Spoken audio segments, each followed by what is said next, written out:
എൻ്റെ തമ്പുരാനെ, വിശുദ്ധ കുരിശിൻ്റെ അടയാളത്താൽ ഞങ്ങളുടെ ശത്രുക്കളിൽ നിന്ന് ഞങ്ങളെ രക്ഷിക്കുക.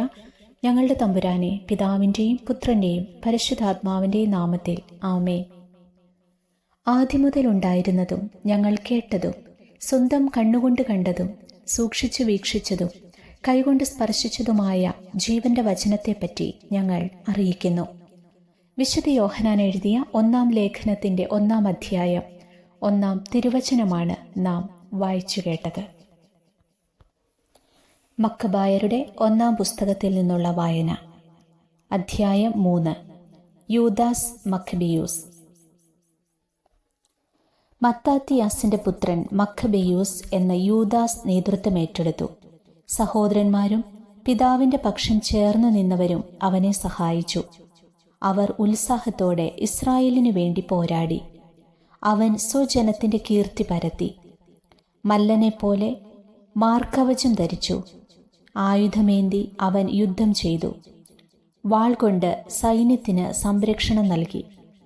പ്രവർത്തനങ്ങളിൽ അവൻ സിംഹത്തെ പോലെയായിരുന്നു, ഇരയ്ക്കായി അലറുന്ന ഒരു സിംഹക്കുട്ടിയെപ്പോലെ. അധർമ്മികളെ അവൻ തെരഞ്ഞുപിടിച്ചു, ജനദ്രോഹികളെ അഗ്നിക്കിരയാക്കി. ദുർമാർഗികൾ ഭയന്നു പിന്മാറി, ദുർവൃത്തർ പരിഭ്രാന്തരായി. അവന്റെ കീഴിൽ വിമോചനത്തിന്റെ മാർഗം തെളിഞ്ഞു. പല രാജാക്കന്മാരെയും അവൻ പ്രകോപിപ്പിച്ചു. എന്നാൽ യാക്കോബ് അവന്റെ പ്രവർത്തികളിൽ സന്തുഷ്ടനായി. അവന്റെ സ്മരണ എന്നെന്നും അനുഗ്രഹീതമാണ്. യൂദായിലെ നഗരങ്ങളിലൂടെ അവൻ ചുറ്റി സഞ്ചരിച്ചു. ദൈവനിഷേധകരെ ഉന്മൂലനം ചെയ്തു. ഇസ്രായേലിൽ നിന്ന് ക്രോധമകറ്റി. ഭൂമിയുടെ അതിർത്തികൾ വരെ അവന്റെ കീർത്തി വ്യാപിച്ചു. നശിച്ചുകൊണ്ടിരുന്നവരെ അവൻ ഒരുമിച്ചു കൂട്ടി. യൂദാസിന്റെ ആദ്യ വിജയം. അപ്ലോണിയൂസ് വിജാതീയരെയും സമരിയായിൽ നിന്ന് വലിയൊരു സൈന്യത്തെയും ശേഖരിച്ച് ഇസ്രായേലിനെതിരെ യുദ്ധത്തിനൊരുങ്ങി. ഇതറിഞ്ഞ യൂദാസ് അവനെതിരെ ചെന്ന് അവനെ തോൽപ്പിച്ചു. വളരെ പേർ മുറിവേറ്റു വീണു. ശേഷിച്ചവർ പലായനം ചെയ്തു. എതിരാളികളെ അവർ കൊള്ളയടിച്ചു. അപ്ലോണിയൂസിന്റെ വാൾ യൂദാസ് കൈക്കലാക്കി. മരണം വരെ അത് യുദ്ധത്തിനുപയോഗിച്ചു. വിശ്വസ്തരും യുദ്ധസന്നദ്ധരുമായ അനുയായികളുടെ ഒരു വലിയ സൈന്യത്തെ യൂദാസ് ശേഖരിച്ചിരിക്കുന്നുവെന്ന് കേട്ട് സിറിയ സൈന്യത്തിന്റെ അധിപനായ സെറോൻ പറഞ്ഞു, ഞാൻ ഈ രാജ്യത്ത് പേരും പെരുമയും നേടും. രാജകൽപ്പന അവഹേളിക്കുന്ന യൂദാസിനും കൂട്ടർക്കുമെതിരെ ഞാൻ പൊരുതും. ഇസ്രായേലിനോട് പ്രതികാരം ചെയ്യുന്നതിൽ അവനെ സഹായിക്കാൻ ദൈവനിഷേധകരുടെ ഒരു പ്രബല സൈന്യം അവനോടൊപ്പം പുറപ്പെട്ടു. അവൻ ബത്ത്ഹൊറോൺ ചൂരത്തോടടുത്തപ്പോൾ യൂദാസ് ഒരു ചെറിയ സംഘത്തോടുകൂടി അവനെതിരെ ചെന്നു. എതിരെ വരുന്ന സൈന്യത്തെ കണ്ടപ്പോൾ കൂടെയുള്ളവർ യൂദാസിനോട് പറഞ്ഞു, ഇത്ര ബൃഹത്തും ശക്തവുമായ ഒരു സൈന്യത്തോട് എണ്ണത്തിൽ വളരെ കുറച്ചുപേർ മാത്രമുള്ള നമുക്ക് എങ്ങനെ പൊരുതാൻ കഴിയും? ഇന്ന് ഒന്നും ഭക്ഷിച്ചിട്ടില്ലാത്ത നമ്മൾ തളർന്നിരിക്കുന്നു. അവൻ പറഞ്ഞു, അനേകം പേരെ എളുപ്പത്തിൽ ഉപരോധിക്കാൻ കുറച്ചു പേർക്ക് കഴിയും. കാരണം രക്ഷ നൽകാൻ ഉപയോഗിക്കുന്ന സൈന്യം വലുതോ ചെറുതോ എന്നത് ദൈവദൃഷ്ടിയിൽ അപ്രധാനമാണ്. സൈന്യത്തിന്റെ വലുപ്പത്തെ ആശ്രയിച്ചല്ല യുദ്ധത്തിന്റെ വിജയം. ശക്തി ദൈവത്തിൽ നിന്നാണ് വരുന്നത്. നമ്മെയും നമ്മുടെ ഭാര്യമാരെയും മക്കളെയും നശിപ്പിക്കാനും കൊള്ളയടിക്കാനുമായി അധർമ്മികളായ അവർ അഹങ്കാരപൂർവം നമുക്കെതിരെ വരുന്നു. നാം യുദ്ധം ചെയ്യുന്നത് നമ്മുടെ ജീവനും നിയമത്തിനും വേണ്ടിയാണ്. കർത്താവ് തന്നെ നമ്മുടെ മുൻപിൽ വെച്ച് അവരെ നിലം പരിശാക്കും. നിങ്ങൾ അവരെ ഭയപ്പെടേണ്ട. ഇതു പറഞ്ഞിട്ട് അവൻ മിന്നലാക്രമണം നടത്തി. സെറോനും സൈന്യവും പരാജയപ്പെട്ടു. അവൻ അവരെ ബത്ത്ഹൊറോൺ ചുരത്തിലൂടെ സമതലം വരെ പിന്തുടർന്നു. ശത്രുക്കളിൽ 800 പേർ കൊല്ലപ്പെട്ടു. ശേഷിച്ചവർ ഫിലിസ്ത്യരുടെ നാട്ടിലേക്ക് പലായനം ചെയ്തു. അന്നു മുതൽ യൂദാസിനെയും സഹോദരന്മാരെയും കുറിച്ചുള്ള ഭയം വ്യാപിച്ചു. ചുറ്റുമുള്ള വിജാതീയർ പരിഭ്രാന്തരായി. അവന്റെ കീർത്തി രാജസന്നദ്ധിയിലെത്തി. യൂദാസിന്റെ യുദ്ധങ്ങൾ വിജാതീയർക്കും സംസാര വിഷയമായി. അന്ത്യോക്കോസ് യുദ്ധത്തിനൊരുങ്ങുന്നു. വിവരങ്ങൾ അറിഞ്ഞ അന്ത്യോക്കസ് രാജാവ് കോപാക്രാന്തനായി. അവൻ രാജ്യമൊട്ടാകെയുണ്ടായിരുന്ന സൈന്യത്തെ വിളിച്ചുകൂട്ടി. അതൊരു സുശക്തമായ സേനയായിരുന്നു. അവൻ ഭണ്ഡാരത്തിൽ നിന്ന് സേനകൾക്ക് 1 വർഷത്തെ ശമ്പളം നൽകുകയും ഏതു പ്രതിസന്ധിയും നേരിടുന്നതിന് തയ്യാറായിരിക്കാൻ കൽപ്പിക്കുകയും ചെയ്തു. താമസ്യമെന്നേ ഭണ്ഡാരം ശൂന്യമായി എന്നും പുരാതന കാലം മുതലേ നിലവിലിരുന്ന നിയമങ്ങൾ നീക്കിക്കളഞ്ഞതുമൂലം നാട്ടിലുളവായ ഭിന്നിപ്പും കലാപവും രാജ്യത്തിൻ്റെ വരുമാനത്തെ സാരമായി ബാധിച്ചുവെന്നും അവൻ മനസ്സിലാക്കി. ഇനി മുതൽ സ്വന്തം ചെലവുകൾക്കും മുൻ രാജാക്കന്മാരേക്കാൾ ഉദാരമായി താൻ നൽകാറുള്ള ദാനങ്ങൾക്കും സമ്മാനങ്ങൾക്കും വേണ്ടത്ര ധനശേഖരം ഉണ്ടായിരിക്കുകയില്ലെന്ന് അവൻ ഭയപ്പെട്ടു. അസ്വസ്ഥനായ അവൻ പേർഷ്യയിൽ പോയി നികുതി പിരിച്ച് വലിയൊരു സംഖ്യ ശേഖരിക്കാൻ തീരുമാനിച്ചു. പ്രഗത്ഭനും രാജവംശജനുമായ ലിസിയാസിനെ യൂഫട്രീസ് നദി മുതൽ ഈജിപ്തിൻ്റെ അതിർത്തി വരെയുള്ള പ്രദേശത്തെ ഭരണകാര്യങ്ങൾ ഏൽപ്പിച്ചു. മടങ്ങി വരുന്നതുവരെ അവൻ്റെ മകൻ അന്തിയോക്കസിനെ സംരക്ഷിക്കാനും ലിസിയാസിനെ ചുമതലപ്പെടുത്തിയിരുന്നു. ഭടന്മാരിലും ആനകളിലും പകുതി അവനെ ഏൽപ്പിച്ചു. ചെയ്യേണ്ട കാര്യങ്ങളെക്കുറിച്ച് നിർദ്ദേശങ്ങളും നൽകി. യൂദായിലെയും ജെറുസലേമിലെയും നിവാസികളെ സംബന്ധിച്ചുള്ള നിർദ്ദേശം ഇതായിരുന്നു: സൈന്യത്തെ അയച്ച് ഇസ്രായേലിനെയും ജെറുസലേമിൽ അവശേഷിച്ചവരെയും നിശേഷം നശിപ്പിച്ച് നാട്ടിൽ അവരുടെ സ്മരണ പോലും ഇല്ലാതാക്കുക. അവരുടെ പ്രദേശങ്ങളിലെല്ലാം വിദേശീയ വസിപ്പിച്ച് നാട് വിഭജിച്ചു കൊടുക്കുക. പകുതി സൈന്യവുമായി 147 വർഷം രാജാവ് തലസ്ഥാനമായ അന്ത്യോക്യയിൽ നിന്ന് യാത്ര പുറപ്പെട്ടു. യൂഫട്രീസ് നദി കടന്ന് ഉത്തരപ്രദേശങ്ങളിലൂടെ അവൻ മുന്നേറി. ഗോർജിയാസും നിക്കാനോറും. രാജാവിൻ്റെ സ്നേഹിതന്മാരിൽ ശക്തന്മാരായ ദോറിമേനസിൻ്റെ പുത്രൻ ടോളമി, നിക്കാനോർ, ഗോർജിയാസ് എന്നിവരെ ലിസിയാസ് തിരഞ്ഞെടുത്തു. അവരെ രാജകൽപ്പന പ്രകാരം യൂദാദേശം നശിപ്പിക്കാൻ 40,000 പേരുടെ കാലാൾപ്പടയോടും 7,000 പേരുടെ കുതിരപ്പടയോടും കൂടി അങ്ങോട്ടയച്ചു. അവർ സൈന്യം മുഴുവനോടും കൂടി പുറപ്പെട്ടു. എമ്മാവൂസിന് സമീപമുള്ള സമതലത്തിൽ അവർ പാളയമടിച്ചു. ആ പ്രദേശത്തെ വ്യാപാരികൾ അവരെക്കുറിച്ച് പറയപ്പെട്ടിരുന്നത് കേട്ട് ഇസ്രായേലിനെ അടിമകളായി വാങ്ങാൻ ധാരാളം വെള്ളിയും സ്വർണവും ഒപ്പം ചങ്ങലകളുമായി പാളയത്തിലേക്ക് ചെന്നു. സിറിയയിലും ഫിലിസ്തീനയുടെ നാട്ടിലും നിന്നുള്ള സൈന്യങ്ങളും അവരോട് കൂടെ ചേർന്നു. ആപത്ത് വർദ്ധിച്ചിരിക്കുന്നതായും ശത്രു സൈന്യം രാജ്യത്ത് പാളയമടിച്ചിരിക്കുന്നതായും യൂദാസും സഹോദരന്മാരും അറിഞ്ഞു. ജനങ്ങളെ നിശേഷം നശിപ്പിക്കാൻ രാജാവ് നൽകിയ കൽപ്പനയെക്കുറിച്ചും അവർ കേട്ടു. അവർ പരസ്പരം പറഞ്ഞു: നമ്മുടെ ജനത്തെ നാശത്തിൽ നിന്ന് നമുക്ക് പുനരുദ്ധരിക്കാം. ജനത്തിനും വിശുദ്ധ സ്ഥലത്തിനും വേണ്ടി പൊരുതാം. യുദ്ധത്തിന് തയ്യാറാകാനും കാരുണ്യവും അനുകമ്പയും യാചിക്കാനുമായി ജനം സമ്മേളിച്ചു. ജെറുസലേം മരുഭൂമി പോലെ വിജനമായി കിടക്കുന്നു. അവളുടെ മക്കളിൽ ആരും അകത്ത് കടക്കുകയോ പുറത്തു പോകുകയോ ചെയ്യുന്നില്ല. വിശുദ്ധ സ്ഥലം ചവിട്ടി മെതിക്കപ്പെട്ടിരിക്കുന്നു. വിദേശീയർ കോട്ട കൈയടക്കിയിരിക്കുന്നു. വിജാതീയർക്ക് അത് താവളമായി തീർന്നിരിക്കുന്നു. യാക്കോബിൽ നിന്ന് സന്തോഷം പോയി മറഞ്ഞു. കുഴലും വീണയും നിശബ്ദമായിരിക്കുന്നു.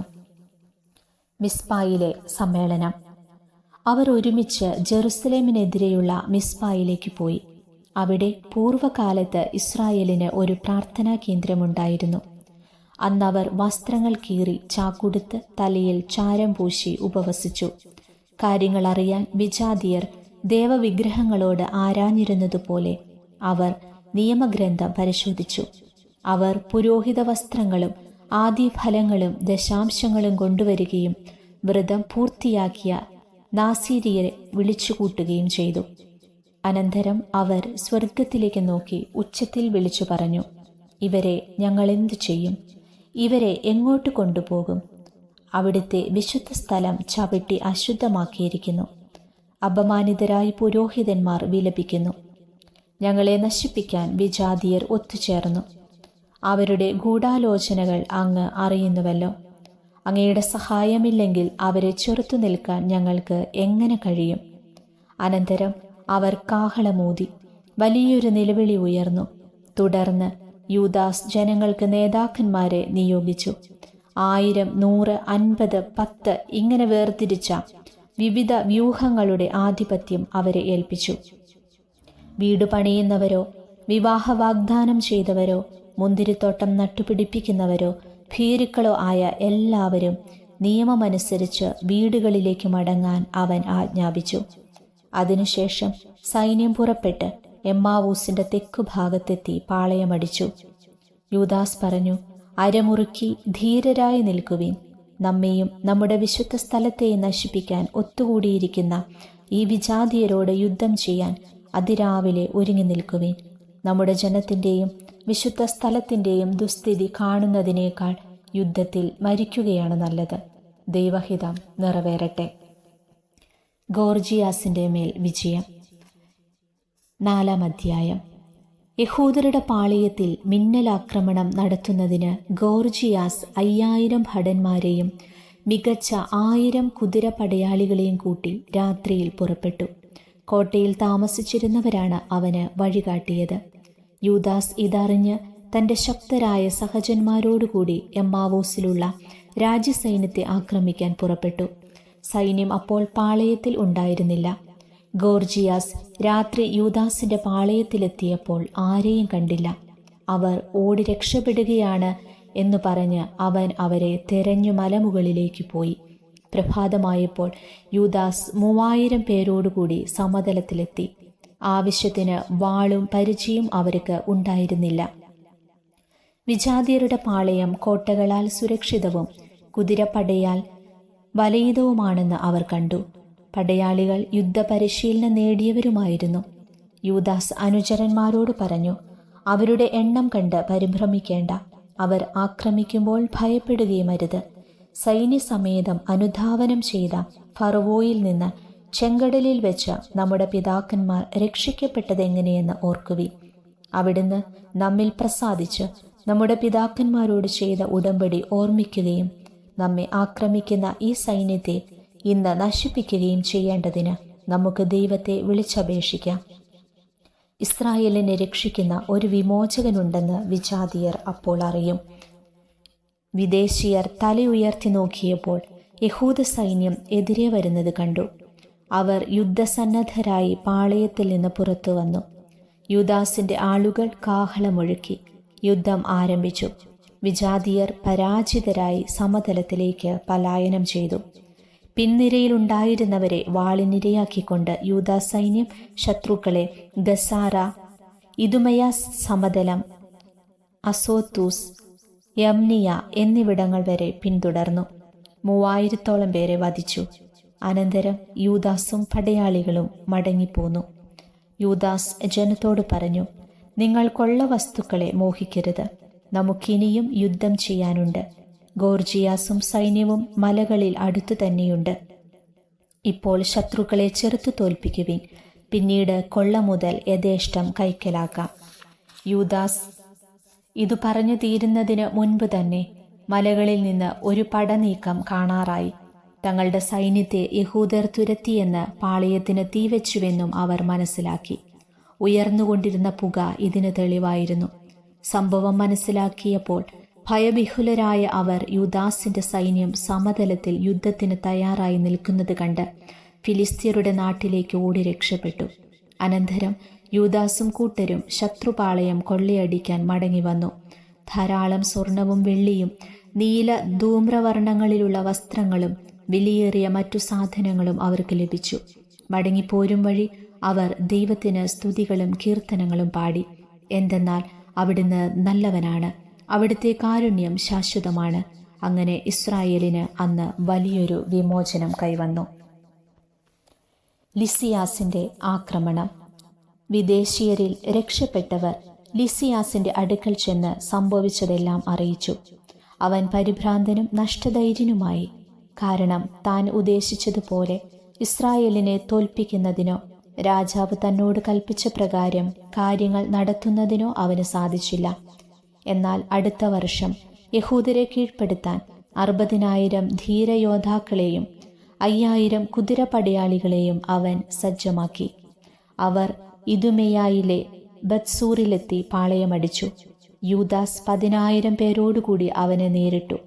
ശത്രു സൈന്യം ശക്തമാണെന്ന് കണ്ട് അവൻ പ്രാർത്ഥിച്ചു, ഇസ്രായേലിന്റെ രക്ഷക, അങ്ങ് വാഴ്ത്തപ്പെട്ടവനാകുന്നു.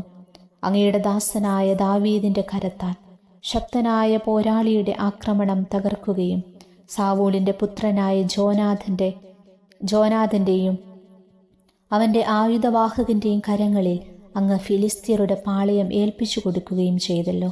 അതുപോലെ അങ്ങയുടെ ജനമായ ഇസ്രായേലിന്റെ കൈകളിൽ ഈ സൈന്യത്തെ ഏൽപ്പിച്ചു തരണമേ. അവർ തങ്ങളുടെ പട്ടാളത്തെയും കുതിരപ്പടിയെയും കുറിച്ച് ലജ്ജിതരാകട്ടെ. ഭീരുത്വം കൊണ്ട് അവരെ നിറയ്ക്കണമേ. അവരുടെ ആത്മധൈര്യത്തെ കെടുത്തിക്കളയണമേ. തങ്ങളുടെ നാശത്തെയോർത്ത് അവർ വിറകൊള്ളട്ടെ. അങ്ങയെ സ്നേഹിക്കുന്നവരുടെ വാളിന് അവരെ ഇരയാക്കണമേ. അങ്ങയുടെ നാമം അറിയുന്നവർ അങ്ങയെ പാടി പുകഴ്ത്തട്ടെ. തുടർന്ന് ഇരുവിഭാഗങ്ങളും ഏറ്റുമുട്ടി. ലിസിയാസിന്റെ സൈന്യത്തിൽ 5,000 പേർ കൊല്ലപ്പെട്ടു. തന്റെ പട്ടാളത്തിന്റെ പതനവും ധീരമായി ജീവിക്കുകയോ മരിക്കുകയോ ചെയ്യാനുള്ള യഹൂദ സൈന്യത്തിന്റെ സന്നദ്ധതയും കണ്ട് ലിസിയാസ് മുൻപത്തേക്കാൾ വലിയൊരു സൈന്യത്തോടുകൂടി യൂദയെ ആക്രമിക്കാൻ തീരുമാനിച്ചു. അവർ അന്ത്യോക്യയിൽ ചെന്ന് ഒരു കൂലിപ്പട്ടാളത്തെ ശേഖരിച്ചു. ദേവാലയ ശുദ്ധീകരണം. യൂദാസും സഹോദരന്മാരും പറഞ്ഞു, ഇതാ, നമ്മുടെ ശത്രുക്കൾ തോൽപ്പിക്കപ്പെട്ടിരിക്കുന്നു. നമുക്ക് പോയി വിശുദ്ധ സ്ഥലം വിശുദ്ധീകരിച്ച് പ്രതിഷ്ഠിക്കാം. സൈന്യത്തെ മുഴുവൻ വിളിച്ചുകൂട്ടി അവർ സിയോൻ മലയിൽ കയറി ചെന്നു. അവിടെ പരിത്യക്തമായ വിശുദ്ധ മന്ദിരവും അശുദ്ധമാക്കപ്പെട്ട ബലിപീഠവും അഗ്നിക്കിരയായ വാതിലുകളും അവർ കണ്ടു. മലകളിലോ കാടുകളിലോ എന്ന പോലെ അങ്കണങ്ങളിൽ കുറ്റിച്ചെടികൾ വളർന്നു നിന്നിരുന്നു. പുരോഹിതന്മാരുടെ മുറികൾ തകർന്നു കിടക്കുന്നു. അവർ വസ്ത്രം കീറി ഉച്ചത്തിൽ വിലപിക്കുകയും ചാരം പൂശുകയും ചെയ്തു. അവർ കമിഴ്ന്നു വീണു സൂചക കാഹളമുഴക്കുകയും ദൈവത്തെ വിളിച്ചപേക്ഷിക്കുകയും ചെയ്തു. അനന്തരം താൻ വിശുദ്ധ സ്ഥലം വിശുദ്ധീകരിക്കുന്നതുവരെ കോട്ടയിലുള്ളവർക്കെതിരെ യുദ്ധം ചെയ്യാൻ യൂദാസ് കുറേ പേരെ നിയോഗിച്ചു. നിഷ്കളങ്കരും നിയമത്തോട് കൂറുള്ളവരുമായ പുരോഹിതന്മാരെ അവൻ തെരഞ്ഞെടുത്തു. അവൻ വിശുദ്ധ സ്ഥലം വിശുദ്ധീകരിക്കുകയും അശുദ്ധമാക്കപ്പെട്ട കല്ലുകൾ ശുദ്ധമല്ലാത്ത ഒരു സ്ഥലത്ത് മാറ്റിവെക്കുകയും ചെയ്തു. അശുദ്ധമാക്കപ്പെട്ട ദഹന ബലിപീഠം എന്തു ചെയ്യണമെന്നവർ ആലോചിച്ചു. വിജാതിയർ അശുദ്ധമാക്കിയ ബലിപീഠം തങ്ങൾക്ക് ആക്ഷേപകരമായി തീരാതിരിക്കേണ്ടതിന് അത് നശിപ്പിച്ചു കളയുക തന്നെയാണ് വേണ്ടതെന്നവർ തീരുമാനിച്ചു. അതനുസരിച്ച് അവർ അത് തച്ചുടയ്ക്കുകയും അതിൻ്റെ കല്ലുകൾ എന്തു ചെയ്യണമെന്ന് ഒരു പ്രവാചകൻ വന്ന് നിർദ്ദേശിക്കുന്നതുവരെ അവ ദേവാലയം സ്ഥിതി ചെയ്യുന്ന കുന്നിൽ തന്നെ സൗകര്യപ്രദമായ ഒരു സ്ഥലത്ത് സൂക്ഷിക്കുകയും ചെയ്തു. പിന്നീട് അവർ നിയമം നിർദ്ദേശിക്കുന്ന പ്രകാരം ചെത്തിമിനുക്കാത്ത കല്ലുകൾ കൊണ്ട് മുൻപത്തേതുപോലെ ഒരു ബലിപീഠം നിർമ്മിച്ചു. വിശുദ്ധ സ്ഥലവും ദേവാലയ അന്തർഭാഗവും വീണ്ടും നിർമ്മിക്കുകയും അങ്കണങ്ങൾ വിശുദ്ധീകരിക്കുകയും ചെയ്തു. അവർ വിശുദ്ധ പാത്രങ്ങൾ പുതുതായി ഉണ്ടാക്കി. വിളക്കുകാലും ധൂപപീഠവും മേശയും ദേവാലയത്തിലേക്ക് കൊണ്ടുവന്നു. അവർ പീഠത്തിൽ ധൂപമർപ്പിക്കുകയും വിളക്കുകാലിലെ ദീപങ്ങൾ തെളിയിക്കുകയും ചെയ്തു. ദേവാലയത്തിനുള്ളിൽ പ്രകാശം പരന്നു. അവർ അപ്പം മേശമേൽ വെച്ചു തിരശീല ഇടുകയും ചെയ്തു. അങ്ങനെ തുടങ്ങിയ പ്രവൃത്തികളെല്ലാം അവർ പൂർത്തിയാക്കി. 148-ാം വർഷം 9-ാം മാസമായ കിസ്ലേവിന്റെ 25-ാം ദിവസം അവർ അതിരാവിലെ ഉണർന്ന് പുതുതായി പണിത ദഹനബലിപീഠത്തിന്മേൽ വിധിപ്രകാരം ബലിയർപ്പിച്ചു. വിജാതിയർ ബലിപീഠം അശുദ്ധമാക്കിയതിൻ്റെ വാർഷിക ദിവസത്തിൽ തന്നെ ഗാനാലാപനത്തോടും വീണ, കിന്നരം, കൈത്താളം എന്നിവയുടെ അകമ്പടിയോടും കൂടി അവർ അതിൻ്റെ പുനഃപ്രതിഷ്ഠ നടത്തി.